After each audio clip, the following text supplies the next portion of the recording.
Allah ce ma yaftahi Allahu lin-nasi min rahmatin, duk abinda Allah ya buɗa ma mutane na rahama fala mumsika laha, babu mai iya rike ta. Duk abinda Allah ya nufa ka samu, babu mai iya hana ka samu.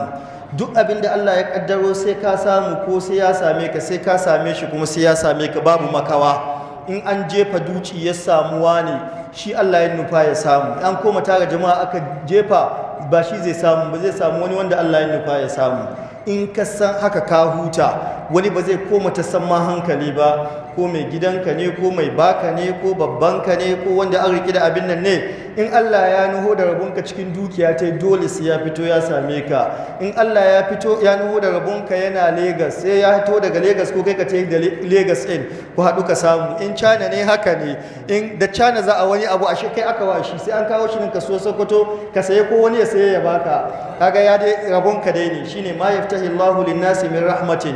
Duk abin da Allah ya buɗe ma mutane na rahama fala mumsika laha, ba wanda ya isa ya rike ta. Wa ma yumsik, kuma abin da ya rike fa fala mursila lahu min ba'dihi, babu mai iya sako shi bayan shi.